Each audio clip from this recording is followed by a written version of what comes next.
לכולם. אנחנו עסוקים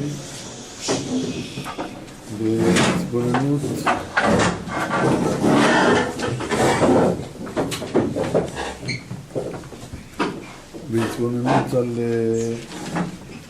רוב טוב עלינו בדור הזה. בשבוע שעבר התחלנו לדבר על כך שדברים שהיום הם פשוטים לנו מאוד, מלכים לא זכו להם בעבר. זה נוגע לעניינים רבים מאוד. הזכרנו כמה מהם,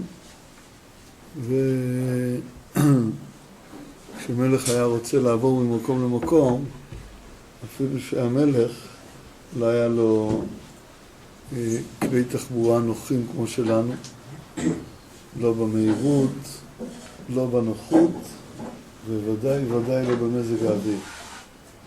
נכון שבתוך כל המצב הזה היו לו משרתים ולנו אין. אבל גם בעניין הזה יש לנו שירותים רבים שלמלכים אז לא היה. ומזג האוויר אולי הוא הדוגמה חריפה ביותר. בכיוון מסוים, דיברנו על עוד אפשרויות. משקפיים, רופא שיניים. מה, אז הייתי ברופא שיניים.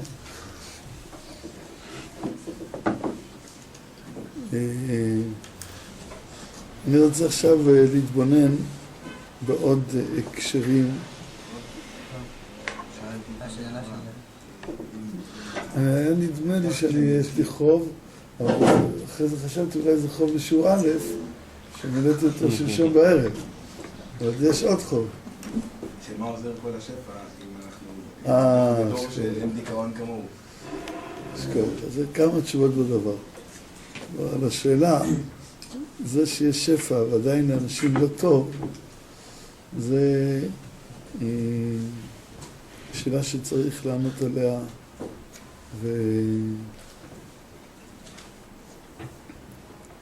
ויש לה כמה תשובות בכמה מישורים שהם אפילו מנוגדים, לא לגמרי, אבל מנוגדים, משלימים אחד את השני. דבר ראשון, איפה יהושע פה? ביהושע יש שני הורים פסיכולוגיים. הפעם אמא שלו נסעה לחוץ לארץ, אז אבא שלו ביקש לבוא לישיבה ובא אלינו לארוחה. זוכר? עכשיו בא אליי פסיכולוג הביתה, אפילו פסיכולוג בכיר. זה ארוחת שבת כראוי. מנה ראויה להתכבד. שאלתי אותו כל מיני שאלות. בייחוד כאלה שהוא לא ידע מה להשיב. אני אספר לכם סיפור אחד. שאלתי אותו, תגיד לי, איך יכול להיות שבכל הדורות לא היו פסיכולוגים? ואנשים כנראה הסתדרו איכשהו. עכשיו, בארצות הברית, אני בדיוק קראתי אז מחקר, שאני יודע, 60-70% הולכים לפסיכולוגים. לא דווקא בכל רגע נתון. אבל תיקח, 60-70% מהאוכלוסייה, הלכת לפסיכולוג אולי יותר. אמרתי לו, איך אנחנו מסבירים את ההבדל הזה? מה קרה? היום יותר פסיכיים, יותר מה? או שהפסיכולוגים עושים עלינו קופה. הוא לא כל כך ידע לענות. אתה זוכר אחרת, יהושע? ואז אני עניתי. הצעתי לו, שהוא תוחלת החיים לפני כמה שיעורים, הוא מת בגיל 35, מתי? הוא לא הספיק לו ללכת לפסיכולוג.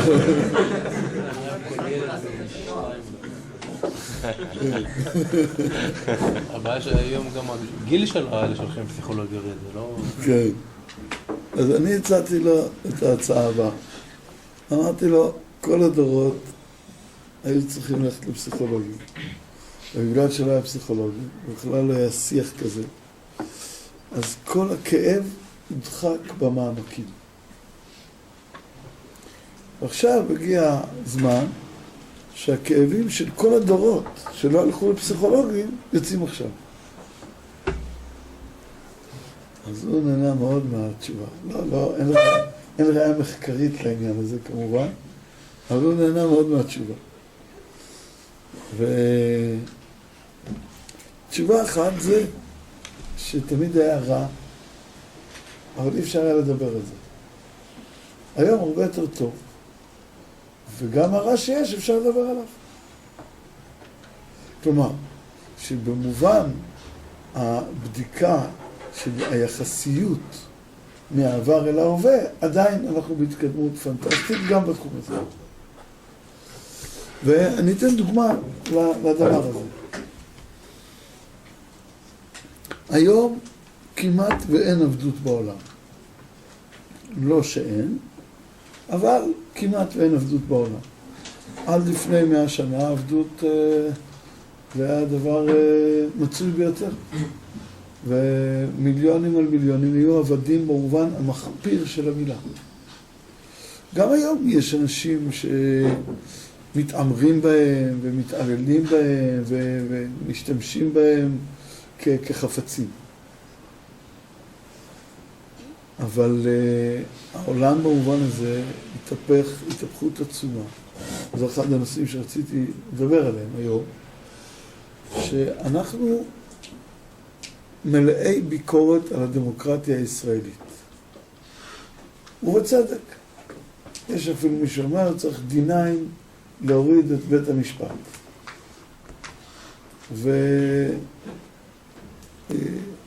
ואנחנו צריכים לזכור את האלטרנטיבות שהיו פה בהיסטוריה לפני כן. סך הכל, אני חושב שדמוקרטיה זו הדרך הטובה ביותר, הנעימה ביותר, שמאפשרת לבני האדם מרחב, חופש פעולה, עצמאות, אוטונומיה, יכולת לחוות את דעתם, והגבולות רחבים מאוד. האם יש הטיה וחוסר צדק משווע? ודאי שיש. למשל, עכשיו, האח של יגאל עמיר ישב במעצר יומיים. איך קוראים לו? חגי. חגי עמיר ישב, למה הוא כתב פוסט נגד נשיא המדינה? האם זה בסדר מה שהוא כתב? לא בסדר בעיניי. האם היה צריך להשאיר אותו במעצר? זה תלוי, אם אתה שמאלני או ימני. למה? כי מה המדד שהיום מודדים במדינת ישראל את ההסתה? אדם אומר מילים קשות מאוד. איך אני מחליט אם זה הסתה או לא? אני בודק, אחד המשקלים הכבדים ביותר, אולי המשקל הכבד ביותר, זה מה הסיכויים שעל ידי זה ייגרם נזק למישהו. ינסו לרצוח אותו, ינסו לפצוע אותו. עכשיו, חגי עמיר, שהיה שותף לרצח ראש ממשלה, אז אתה אומר, אם הוא אומר משהו לנשיא המדינה, זו סכנה גדולה. טוב, אני שומע. ואני לא אומר שאין בזה בכלל היגיון. אבל היום, כל יום, יש פיגועים, ניסיונות פיגועים. היום נדקרה אישה בגוש עציון, וכל יום יש ניסיונות פיגועים. והיום במזרח ירושלים, היום, במזרח ירושלים, במימון משרד החינוך, שרים שירי הלל לשהידים. האם זה סכנה שזה יעורר להרוג? מה יותר מסוכן? אלה שמהללים את השהידים במזרח ירושלים, או שהוא יצליח לפגוע בנשיא המדינה? מה בעיניכם יותר מסוכן? אז יש פה הטיה שמאלנית, חולנית, חמורה ביותר. עד שאת רעד סלאח הצליחו להכניס ל-11 חודשים בכלא, זה כל מערכת המשפט עברה סלטות רבים. אבל את הימין זה קל. ובוודאי שיש פה שחיתות מתועבת. אבל, בואו נזכור את האלטרנטיבות.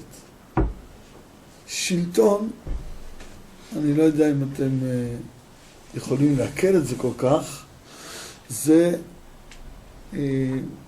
דבר בעל עוצמה אדירה. למה? כי מי שמקבל כוח מ6-7 מיליון אנשים, יש לו המון כוח ביד. זה מוכרח להיות לך.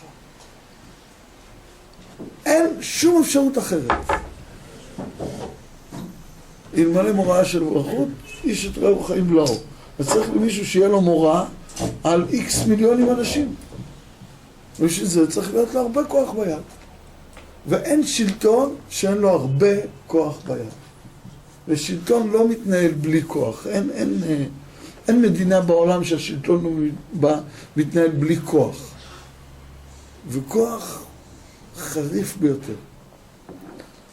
עכשיו, אחרי שאנחנו מבינים שניהול מדינה זה כוח של מיליונים שמרוכזים אצל אדם אחד בהקשרים רבים, נכון שלראש הממשלה אין יכולת לעשות מה שהוא רוצה, אבל יש לו הרבה מאוד כוח ביד. אז כשיש לך כל כך הרבה כוח, אנחנו צריכים למדוד עכשיו מה עושים עם הכוח הזה. והאלטרנטיבות בעולם היו שאנשים עם כזה כוח ביד עשו מה שהם רוצים. התאמרו, היו דיקטטורים. אני רוצה להגיד לכם, לפעמים דיקטטור עושה דברים יותר טובים מאשר דמוקרט. זה לא ששיטת השלטון היא תמיד גורמת רעה או טובה. אבל היא תמיד חונקת את מרחב החופש של האזרחים, דיקטטורה. אפילו אם היא מטיבה אותם.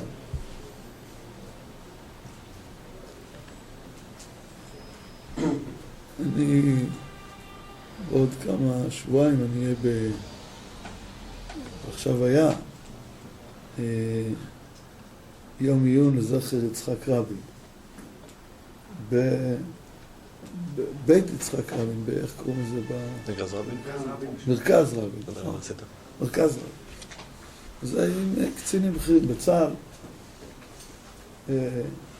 לפני כמה שנים הייתי פורום מטכ"ל, היום זה פורום אחר. ואז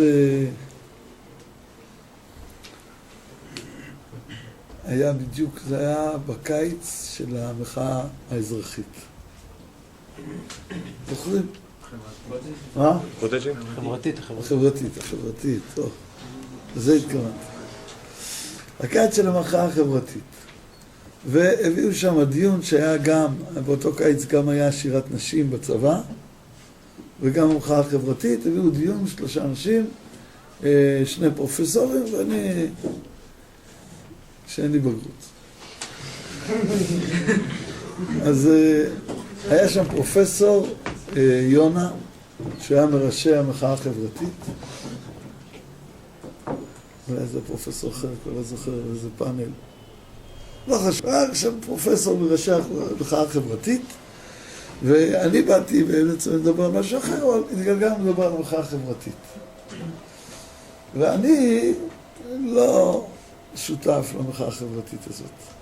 אני לא אומר שאין מה לתקן, אבל להחזיר אותנו למדינה סוציאליסטית. תסתכלו בעולם מה קורה במדינות סוציאליסטיות, מה קורה במדינות קפיטליסטיות, זה נורא קל.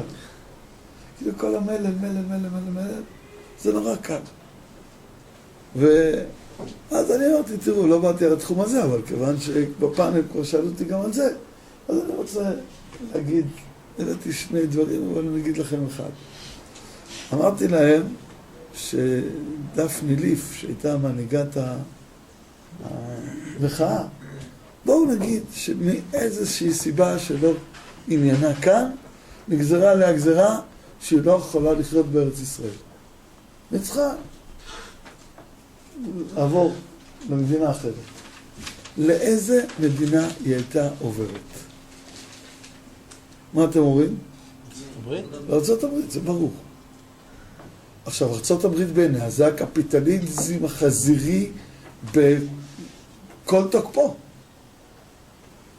אז מה את הולכת לקפיטליזם החזירי? משוגע.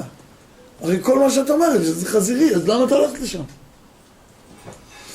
אז אמרתי שזה פלא שרב צריך להגיד את זה לפרופסור.